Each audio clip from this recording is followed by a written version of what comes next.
I'm Bob Simpson, your host and co-founder of Private Debt and Equity.ca, a website to educate investors about concepts and opportunities in private markets. This is our third and final episode focusing on answering the question, why?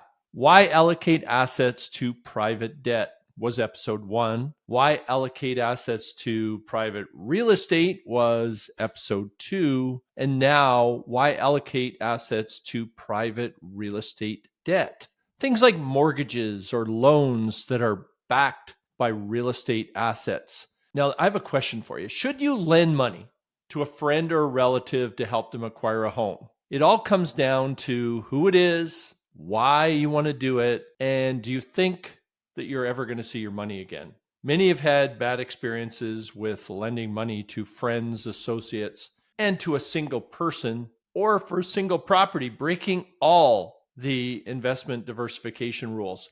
If something goes wrong, you probably don't have the contacts or the experience to resolve the issue effectively and emotionally. It can be pretty upsetting. Now, hiring a professional manager may be the solution. On today's panel, we have a series of brief responses from a wide variety of managers focused on private real estate lending.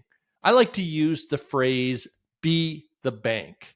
Instead of lending money to the bank in a deposit account or a GIC, why not lend to borrowers similar to the bank's borrowers? Now, I can be pretty bad with analogies, but let's say that you like the idea of having money in a savings account to fund your lifestyle or for emergencies, but you also have a mortgage with the same financial institution. Now, the bank is actually lending your money and paying you 3 to 4%, sometimes zero if you hold it in a savings account, and they lend it right back to you in a floating rate mortgage at 6 or 7%, then they're making 2 to 3% or even more on your money, leaving you to pay tax on the interest that they are paying you. Today's panel includes professionals in a wide range of activities in the real estate private lending space. Will Granleese, now his firm specializes in private mortgages lending with well over 2,000 mortgages in his portfolio. Adam Dean, primarily with loans to a combination of residential and multifamily. And Harley Gold, his firm, provides competitive and flexible financing structures to developers, investors, and REITs. The doors to my private network are opening. Let's see what we can learn today. Starting out with you, Will. We're going to do a full interview with you in a few weeks, but give us some flavor. How does a MIC or a mortgage investment corporation operate, and what are some of the benefits to investors? Yeah, thanks very much for the question. Well, a mortgage investment corporation is something similar to a mutual fund, but whereas in a mutual fund, you're investing in stocks and bonds, in a mortgage investment corporation, you're only investing in mortgages. So what we do is we lend money on first and second mortgages in major centers of Canada, and the product provides our shareholders with three main benefits. The first is stability. So our net asset value never changes, so you don't have the ups and downs of the stock market. Over the past 20 years, there's been times where stocks and bonds have both been down by 25%, and that balanced portfolio doesn't necessarily work. With a mortgage investment corporation, you can have that stability that clients are looking for. The other thing is the liquidity. So we do redemptions on a T+2 basis, which means you can get your funds back in 2 days, which is relatively rare in the mortgage world, but highly regarded by our shareholders. And lastly, growth. So over the next 12 months, because interest rates are increasing, we're expecting to earn an 8% return. So that's an 8% return with total stability of your portfolio. Now, I guess the question comes up, how do we provide this security, or where is the security coming from? And that comes from our way of lending, in which case we're only going to lend up to 75% of the value of any property. And that is the absolute max that we'll lend. On average in the portfolio, the average loan is only 58% of the average property. So over the past 35 years of our business, we've never had a 12-month period where we've actually lost any funds. And during that time, we've managed a rate of return well over 8%. So you've got that security in the portfolio, you've got professional management. We tend to do about 75% of our mortgages in first mortgages and about 25% in second mortgages. And we only deal in the residential space. So there's no commercial mortgages that tend to fluctuate as the economy fluctuates.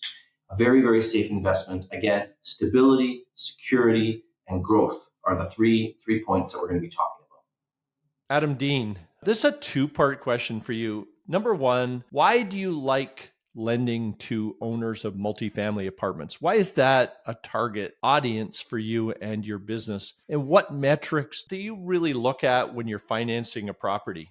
There are several reasons. The first one that I would touch on is just attractive market fundamentals, the imbalance between supply of housing for Canadians and the demand. And if we look at population levels, just given that housing is a basic need, population levels are directly correlated with housing demand. And Q3 of 2023 saw another record growth in working age population in Canada. And I say another because that followed record working age population growth in both the first and second quarters of this year as well. And there is zero historical precedent for 3 consecutive record quarters of working age population growth in Canada. So it's nearly impossible for supply of housing to keep up with that growth. And what that does is that creates very supportive conditions for both the income and value of multi-residential properties. And that's good for a lender on those assets.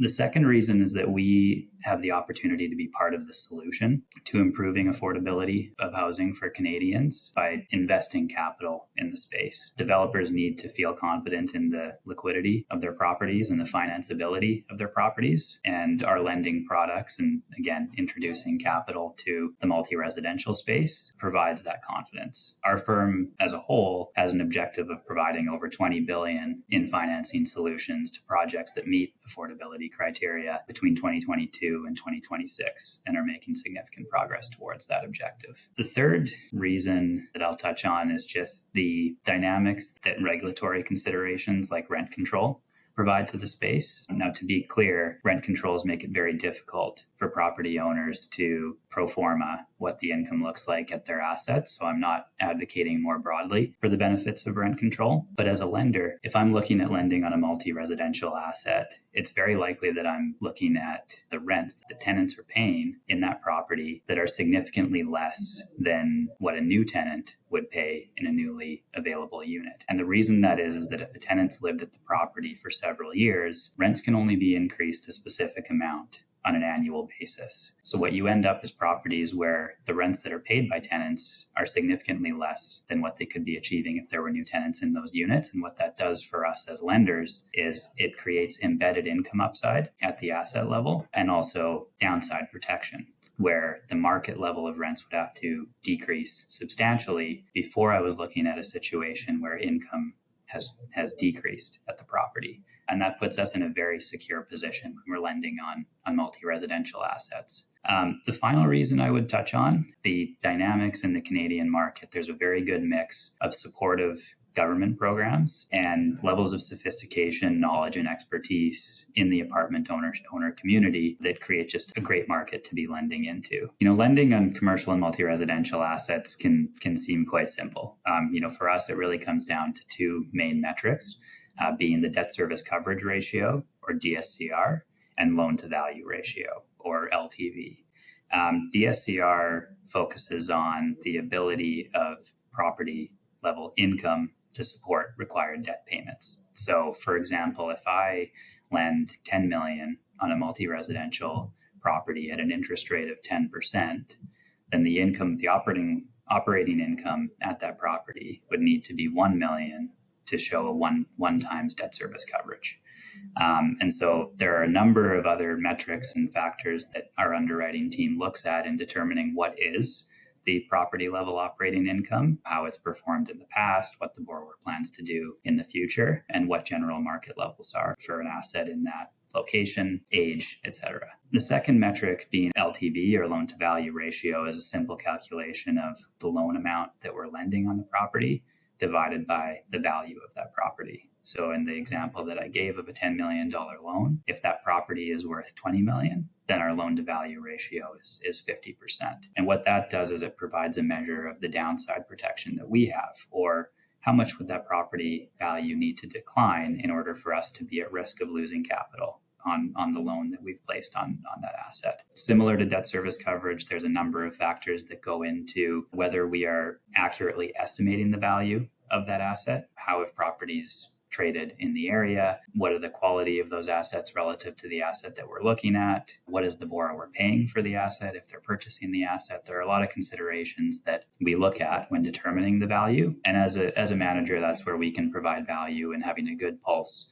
on the market and ultimately less risk of overestimating the value of properties we're lending on. So next on our panel today is Harley Gold. I attended an event that you ran down at Yonge and St. Clair. That was probably the first time in 40 years that I was in the Yonge and St. Clair area. Now, given concerns around commercial real estate, what kinds of deals are you focused on today, and how are you assessing risk differently today than a couple of years ago? So we're focused in the apartment space. That is the least riskiest place to be in today, given immigration growth throughout Canada, throughout the major markets, very strong demand and lack of supply of apartments throughout Canada. So that's really our focus, is the apartment space that we're focused in lending on. In terms of other asset classes that are challenging today, given office obviously is challenging and development is challenging, we're not focused on that at all, and not considering that type of real estate today. And so there will be,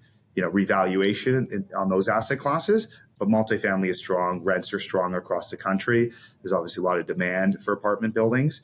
And given housing prices are high as well, there's demand for the asset class. Cap rates are still relatively low and a lot of investor demand for the product type. The second asset class we're focused on would be industrial, small bay industrial and logistics properties are essential to Toronto, Montreal, Vancouver, and there are constraints of supply of industrial product. And so, rents are really strong and investor demand is very strong for those asset classes. And we're seeing strong rental growth in those asset classes. Even in an inflationary environment, you're seeing those two asset classes, industrial and multifamily, really perform really well today against all other asset classes within real estate. Okay, so thank you to all our guests today, Harley Gold, Will Granleese, and Adam Dean, for engaging in our panel discussion. As an investor, hearing directly from people who make investment decisions should always be part of your decision process. A phrase that is often used in private investment discussions is boots on the ground. It's much better for you to get information directly from people like those on today's panel than getting it third hand from an advisor or a friend. I've spent a lifetime developing my private network, and it is my pleasure to open doors to you to hear directly from people with boots on the ground like today's panelists. Shifting gears, we have now completed our introductory podcast, where the goal has been to open doors to several people in my private network and to answer the question, why allocate funds to specific asset classes? The next phase is a 30-minute one-on-one interview with our concept experts. Aside from our goal to help you to understand the concepts, and we truly believe, that you should never invest until you completely understand the concept behind the investment, we need to better populate privatedettandequity.ca with quality educational material. Enjoy our podcast through 3 production avenues. You can listen in your car or while you're out gardening, through videos being posted on privatedettandequity.ca, so you can match a face to a name, and in text format for those of you who prefer to read. No fluff, just quality information about investing in private markets. Now, don't forget to follow us on your favorite podcast platform and subscribe to our YouTube channel to keep updated on new episodes. If you want to learn more, all of today's panelists have channels on privatedettandequity.ca where you can advance your education about investing in today's private debt and equity investments. Feel free to subscribe to our newsletter or click on the Chat Now button and send a message directly to me that I will be glad to get back to you right away. I'm Bob Simpson, empowering you to become a knowledgeable investor, enabling you to make informed, high-quality investment choices and guiding you towards realizing your financial goals and objectives by opening doors to my private network. The information contained in this podcast is for educational purposes only and should not be used to purchase this or any other concept discussed without consulting a professional financial advisor to determine suitability. Full disclaimers are available on privatedebtandequity.ca. Until next time, have a great day.